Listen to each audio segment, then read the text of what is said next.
Welcome है मेरे channel जीविका Agarwal YouTube पे आपका स्वागत है। अब मेरी बातों को बिल्कुल ध्यान से सुनिए। आज मैं आपको एक स्टोरी सुनाऊंगी और स्टोरी से आपको क्या सीखने को मिलेगा पहले आप बताना, फिर मैं आपको बताऊंगी। अब मेरी स्टोरी स्टार्ट, क्योंकि हम टाइम वेस्ट ना करते हुए अपनी स्टोरी पे आ जाते हैं। देखिए, एक ना बाप होता है जो बहुत दारू पीता है, मतलब पिताजी बहुत ज़्यादा दारू पीते हैं। उसके दो बेटे होते हैं, एक दारूबाज बनता है और एक बिजनेसमैन बनता है। ये मैं आपको स्टोरी का स्टार्टिंग बता देती हूँ। उसके बाद में आपको पता है क्या होता है कि मतलब वो पड़ोसी होते ना, वो दोनों को देखते हैं कि एक बेटा तो बिजनेसमैन बन गया है और एक बेटा दारूबाज बन गया है। आखिर ऐसा कैसे, जब एक ही मतलब बाप की औलाद है तो इस तरीके से मतलब चेंज कैसे है। तो बड़ा ही मतलब उनके अंदर ना ऐसे उथल पुथल सी मची होती है। अब बड़ी उस मेहनत करके मतलब बड़े ही अपने दिल को पक्का करके वो लोग चले जाते हैं उसके पास में कि हम उनसे ही पूछते हैं कि ऐसा कैसे मतलब हुआ। तो अब वो दारूबाज वाले के पास गए। अब दारूबाज वाला तो एकदम पी के पड़ा हुआ था।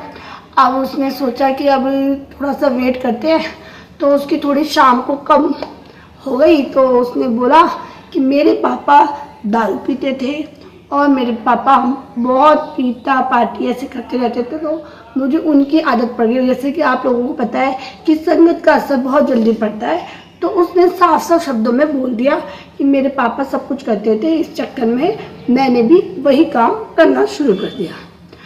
अब और ज़्यादा जिज्ञासा हो गई कि अगर एक बेटे की सोच ये है और वो दारूबाज बन गया, तो दूसरा बेटा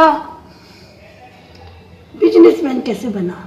अब पड़ोसी फिर भी उनकी रहा नहीं गया, तो वो उसके दूसरे बेटे के पास भी पहुंच गए।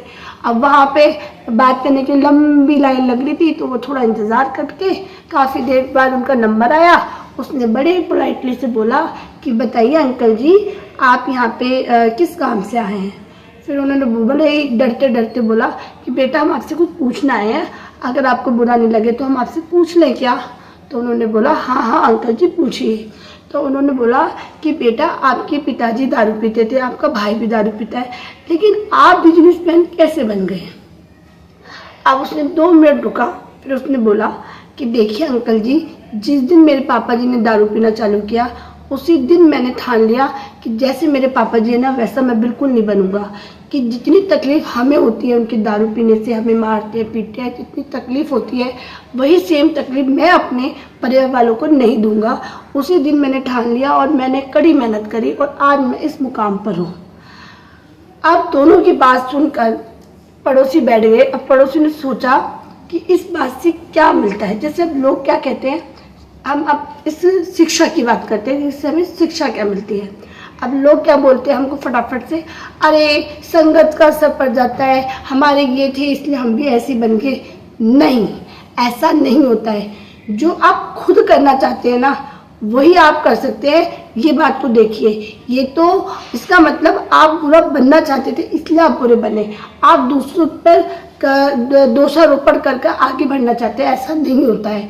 कि देखिए, अगर आपके मन में कुछ करने की है तो आप वही करोगे, लेकिन ये चीज़ बिल्कुल गलत है।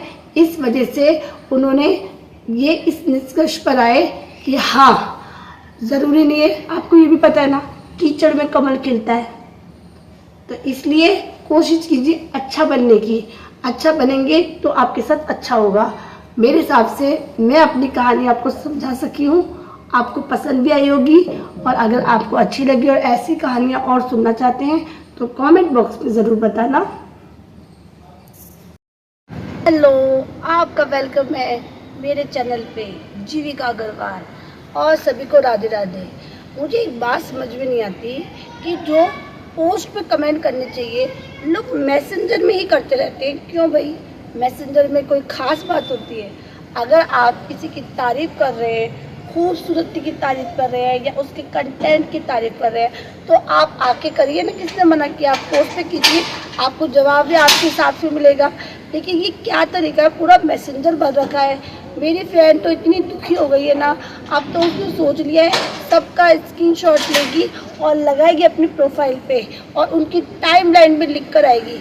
उन लोगों को पता तो चले वो कितने महान लोग हैं। मुझे तो यही समझ में नहीं आती कि क्या उन अपनी बहनों को भी इसी तरीके के मैसेज करते होंगे? वैसे तो कहते हैं आप हमारी बहन हो, आप हमारी माँ हो, और जब मैसेंजर में बकवास करते हैं, पहले बहन बनाएंगे, माँ बनाएंगे और फिर बकवास चालू। देखो हमारे पास इतना फालतू टाइम तो है ही नहीं कि मैसेंजर देखें, लेकिन जो काम के मैसेज होते हैं ना, आप जैसे घटिया लोगों की वजह से ना वो भी नहीं देख पाते हैं। तो इसलिए मुझे तो ऐसा लगता है कि आप लोगों को ये घटियापंथी नहीं करनी चाहिए, लेकिन लोग नहीं मानते, क्या कर सकते हैं। सबकी अपनी सोच होती है। देखिए यहाँ पर सब क्रिएटर है, सबको एक साथ लेके चलना है, सपोर्ट करना है। अब यहाँ पे कोई ये तो है नहीं कि वो लड़का है या लड़की है, सब सपोर्टर है, सब एक साथ चलेंगे तभी काम चलेगा। क्योंकि हम लोग जब एक दूसरे की पोस्ट पर कमेंट करते हैं, लाइक करते हैं, लाइव में जाते हैं, तभी हमारे पोस्ट आगे बढ़ते हैं। ये हमारा काम है, ये हमें करना है, ये साथ मिलकर करना है। लेकिन लोग इस बात को नहीं समझते। लोग सोचते हैं कि नहीं यार, अरे सेटिंग ही करनी होती है तो आप अपने पड़ोस को ढूंढो, कम से कम वो आपको मिलेगी तो सही। यहाँ पर सोशल मीडिया में कहाँ फंस गए हो? यहाँ पे देखिए कोई किसी के पास इतना फालतू टाइम नहीं है मेरे हिसाब से। तो अब जो देखो इंटरेस्टेड है उनकी मैं कह नहीं सकती, आप उनके पास जा सकते हो अगर वो इंटरेस्टेड है, लेकिन जो नहीं है उनकी वजह से उनको क्यों दुखी करते हो? और ये सिर्फ आदमी नहीं, औरतें भी ऐसी है जो आदमी अपनी वाइफ में दिलचस्पी लेते हैं, लेकिन औरतें उनको रोज़ मैसेज कर करके दुखी करती रहती है, परेशान करती रहती है। कभी कहेंगी हमको स्टार दे दो, कभी कहेंगी आप हमारे लाइव में नहीं आए। अरे एक तरीका होता है, देखिए पहले सबकी फैमिली होती है, उसके बाद में ये सारी चीज़ें होती हैं। ये चीज़ें आप लोगों को भी समझने पड़ेगी। पूरा टाइम आपके लाइव में कोई नहीं रह सकता, आपको स्टार नहीं दे सकता, घर भी चलाएंगे भाई। ये थोड़ी पूरा टाइम आपको सुपर चैट करते रहेंगे, ये करते रहे, फलाना करते। मेरे हिसाब से तो ये सब कुछ बंद हो जाना चाहिए। इंसान कंटेंट बनाइए, अपनी मेहनत कीजिए, उससे कमाइए। ये सारी चीज़ें लोगों के पैसे खर्च करवाना, वो ये ना ये बंद कर देंगे तो उनको भी तो परसेंट मिलता है, कंटेंट में तो कुछ ज़्यादा खास मिलता नहीं है ये ऐप वालों को। तो इसलिए उन्होंने सब कुछ चला रखा है। भाई मुझे नहीं पता, जो मेरी सोच है मैंने आप लोगों के सामने रख दी।